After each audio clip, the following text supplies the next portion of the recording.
Today I will watch a YouTube video. Ha ha ha yes.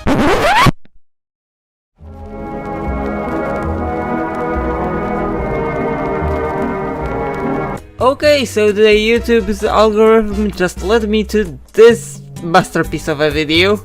I still have no idea how, because looking at this wonderful like to dislike ratio, it shouldn't be possible. But as you can clearly see, it's real. It's actually real. So we are going to have a look at this, and I'm going to respond to any points and arguments this guy might have. Okay, let's do it.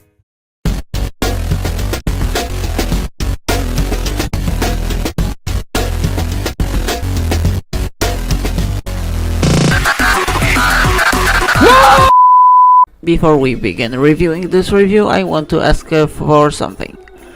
Please do not harass this person. I do not want any witch hunting here. With that being said, I am not going to hold back any criticism I may have.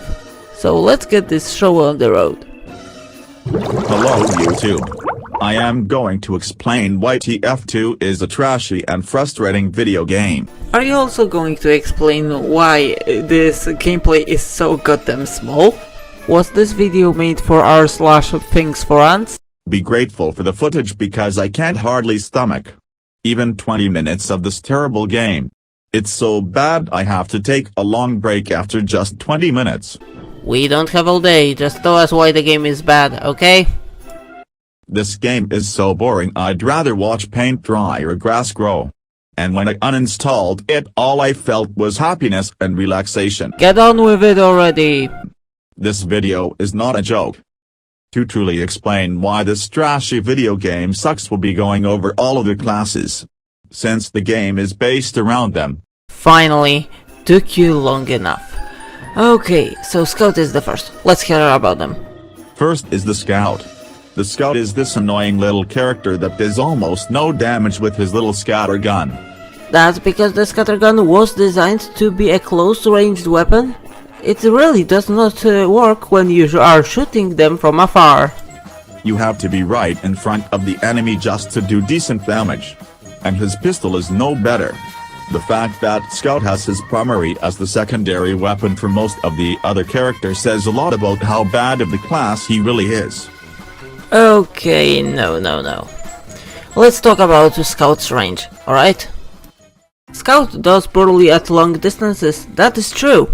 But, you know, he is the fastest class in the game, allowing him to close the gap between him and his opponent near instantly.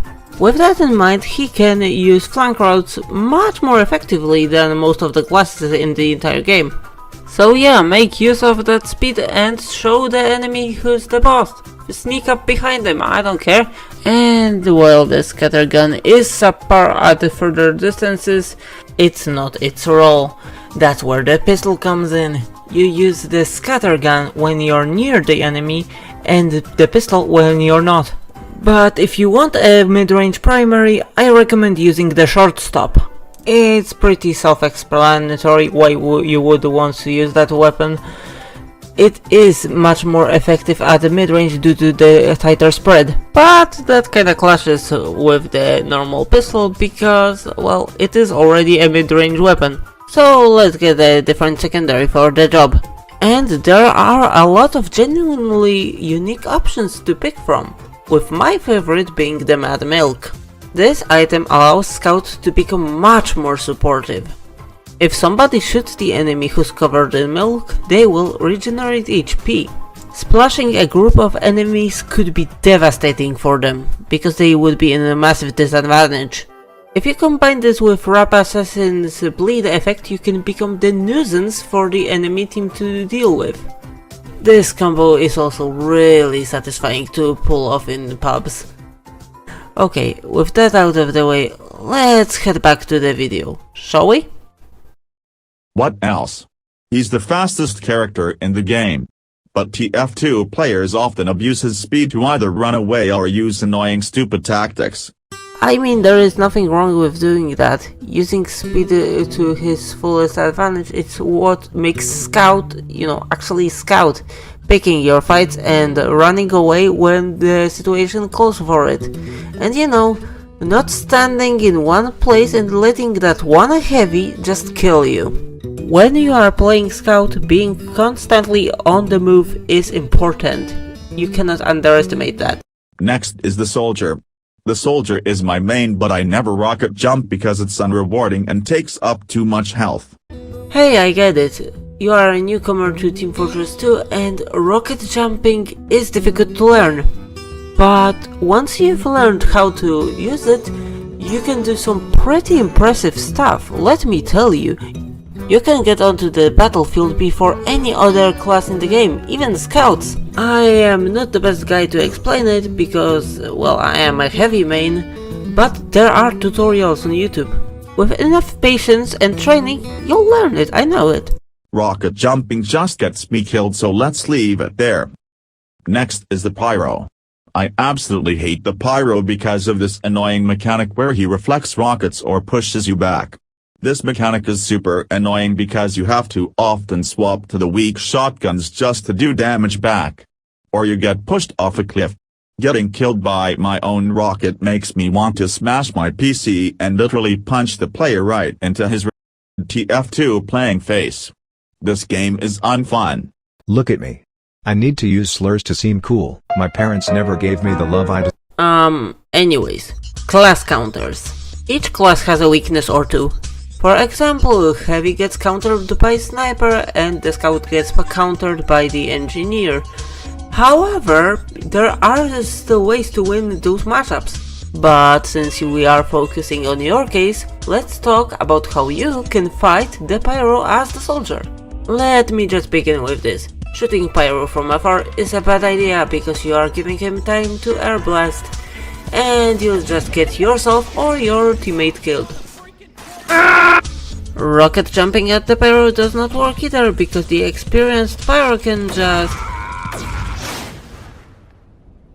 I have fallen, and I choose not to get up. So hey, what can be done? Well, first things first, take your shotgun out.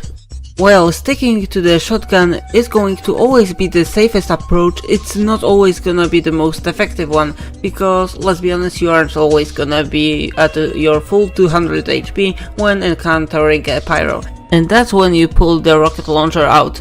If you want to use the rocket launcher against the Pyros, you need to make air blasting a difficult task to accomplish. Try luring the Pyro into the false sense of security by using your shotgun first and then switching to the rocket launcher for an easy kill. As you can see, you can overcome class counters if you use enough strategy. Just keep on training and you'll do that as well. Let's continue the review. Next is the Mimic.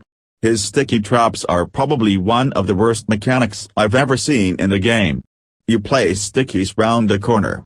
But after that the corner is off limits because there's nothing you can do about that sticky. Is it fun to just randomly die because of a sticky trap? No, I didn't think so. Actually, there's quite a lot of things you can do about stickies. Let me just list some of them out. Literally just shoot at them. Blow them away with explosives. Air blast them. Use specific weapons that can destroy stickies, such as the Scorch Shot. Although I have to say that the last option wasn't that obvious because for some reason Valve decided to completely hide this statistic from the player. How would a new player know this is beyond me. And lastly, melee them. No wait, don't do that, actually that was a bad idea. I'm starting to see a common theme in these arguments. Let me elaborate. Even though Team Fortress 2 is my favorite game of all time, it has a fair share of problems, the biggest of which is how hard it is to get into it. Each game has a learning curve, and Team Fortress 2 is no different. The ideal curve looks something like this. Makes sense, right? Okay, and this is how the curve looks in Team Fortress 2. Just look at this. This is no longer a learning curve, this is a learning cliff.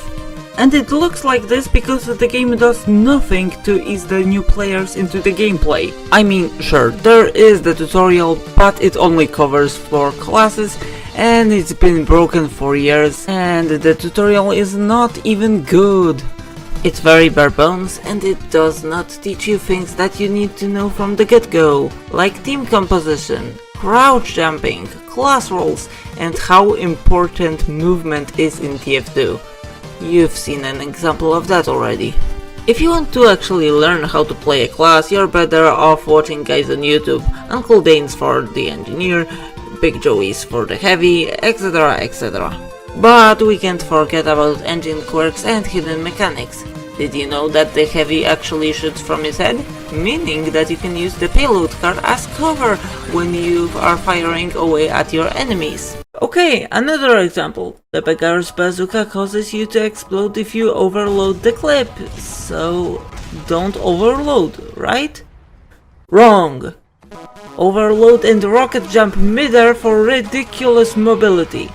These are fun because there's always something to improve at and cause this game's skill ceiling to be really high, but without any online guides you wouldn't even know about half of them. Also, you gotta memorize what each weapon does, and there's 160 of them. Good luck! I'm not a game developer, so I really don't know what would be the most effective way to implement a system for gradually learning the gameplay, but I'm sure something could be done about this. I mean, other complex games handle it just fine. While the tutorial is broken, why not help a newbie? Give them some tips and help them learn the game. You might even earn a new friend. Also, don't kick those guys for not being good, because new blood is essential for the game's lifespan. If only some people understood that much. But even with this flaw, TF2 is still able to thrive to this very day, often breaking new records in the player count. Mind you, this game has been out since 2007.